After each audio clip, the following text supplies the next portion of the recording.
and I call the honourable member for Warringah. Thank you, Mr Deputy Speaker. I rise to speak today in support of the Jobs and Skills Australia Bill 2022. The bill establishes the Jobs and Skills Australia as a statutory body to provide independent advice on current, emerging and future workforce skills and training needs. This is important. We need to start planning better. It replaces the National Skills Commissioner. The key difference in scope of the organisations is the remit of the Jobs and Skills Australia to undertake workforce planning and research future industries and opportunities. I support this bill because, as highlighted at the Jobs and Skills Summit, collaboration across all sectors and workforce planning is critical to addressing both the immediate labour market issues and skill shortages in some areas. We know these shortages are both immediate and forecast for the future and in the long term. They're both geographical and sectoral. In some areas, we have high unemployment or underemployment and underemployment in others. We have a critical shortage of workers in areas like Warringah in certain industries. It's true in cities and regional centres alike. In my electorate of Warringah, businesses and chambers of commerce, especially in hospitality and retail, are crying out for workers. Yet, in other electorates like Fowler, just on the other side of the city, there's over 10% unemployment. So clearly there is a disconnect in how our employment services are working at the moment.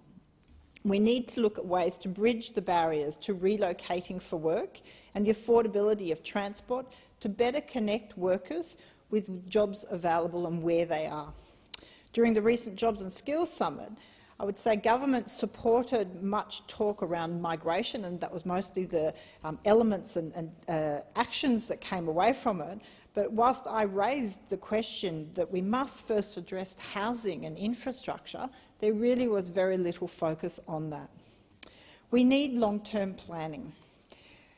To plan for the long term and for a future workforce that not only addresses the key labour market challenges of decarbonisation, an ageing population, participation rates for women that must rise, First Nations people, digitisation of nearly all professions, the rise of AI. We need an agency that coordinates a system of education and training support for workers as they navigate a portfolio of jobs and careers throughout their working lives. As a mother of teenagers and university students, I'm well aware that our current young people are being told they will have several careers, not just several jobs, but several careers in their working lifetime. We need to ensure the education system is actually preparing them for that.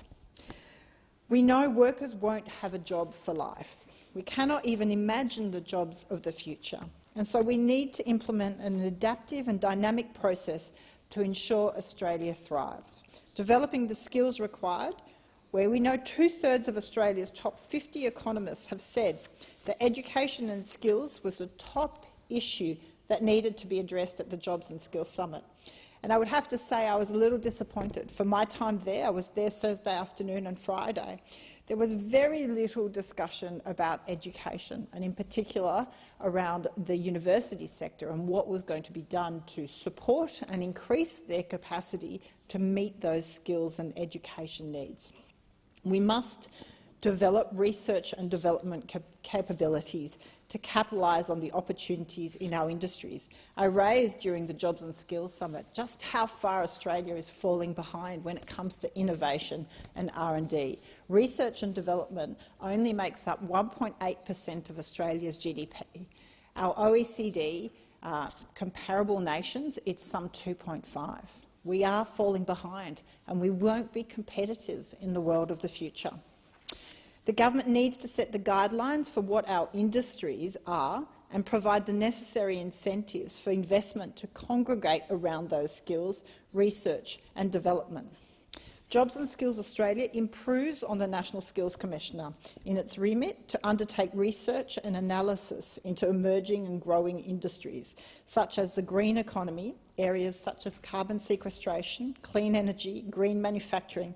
These are all huge opportunities, and we heard at the Jobs and Skills Summit discussion around the Megatrends report when it came to global trends in terms of future skills. We need to start growing and training the workforce required to develop these industries. And whilst I acknowledge that there is shortage now that needs to be addressed, and I know the government is looking at that through a migration lens, we must also develop those skills locally. We must ensure education and opportunity exist here at home. Obviously, there's been disruption to skilled labour supply because of COVID and closed borders. And there's a disconnect between Australia's skills acquisition and training system, including through migration, and the needs of industry. And we know that disconnect is widening. But the big issue I want to raise is women's workforce participation. We have also seen barriers to using our most skilled and trained labour force, which is women. And for too long, it's been a side story, a story that in this place gets mentioned occasionally, but never really focused on. We had the pink budget to try and remedy the blokes budget under the last government.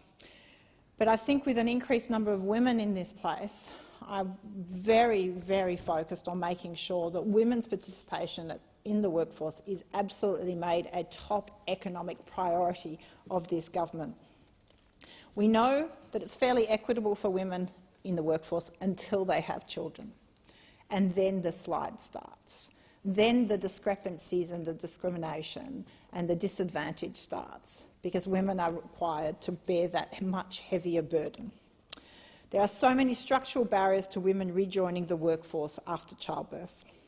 Paid parental leave needs to be increased, as do the incentives for partners to take up parental leave and share a greater proportion of caring duties. Childcare needs to be made more affordable and accessible. They are critical workforce, and when we know there's critical workforce shortages in those very sectors, creating even more barriers to that participation. And we know there's workforce shortages prevalent across our highly gendered care economy. So better understanding those needs of the childcare sector are incredibly important. But it was interesting that at the Jobs and Skills Summit, while there was nearly universal call for improving parental leave and childcare costs, it's the one area the government refused to actually move on when it came to an immediate action plan. From 1st of January, childcare should be made more affordable. There should be no delay in implementing those measures. And knowing that there is a budget coming, I call on the Albanese government to act on making childcare more affordable for women, to enable them to participate more in the workforce. Ensure that there is more than just talk, that there is action. There are potential improvements to the bill. The legislative requirement for collaboration is good, but I wonder if this requirement should extend to the tertiary education sector. At the end of the day, we won't develop that skilled workforce without engaging with the education sector. Universities Australia highlighted in their submission to the inquiry that there could be a case for Section 10C of this bill to be amended to explicitly include universities, tertiary education sector as a key stakeholder to be consulted, particularly given recent research by the National Skills Commission suggesting nearly all new jobs will require a post-secondary qualification and lifelong learning. This addition would reflect the importance of lifelong learning, but also Australia's commitment to upskilling its workforce in conjunction with a skilled migration strategy to address the current skill shortages. There needs to be that kind of long-term planning. Now, I know that the previous government really attacked the tertiary education sector, made changes that have made it incredibly difficult for young people to pursue those education goals. And I think these are some of the aspects that really need to be reviewed. So I do support this bill on the understanding of the need to enact as an interim measure with detail on permanent model to follow. The collaboration and consultation between stakeholders is ultimately key, and we need to understand the mechanism for that and who will have a seat at the table. So I call on the government to acknowledge that call, that the university and education sector have that seat at the table. So I welcome the start to a complex and critical issue. We need to look forward to seeing further detail on this, on the structure and composition of Jobs and Skills Australia, and I look forward to seeing the Albanese government move on important issues like parental leave and childcare support, increasing those costs. We need to remove the barriers to over 50% of our population truly, fully participating in the workforce. As a professional woman, I find it incredible that in 2022 I am still having to push that we have to argue for that. But I know with many women on this crossbench and in this parliament, this is not a topic that we are going to drop. Many women around Australia have said enough, and it is time that we remove those barriers to participation. Thank you.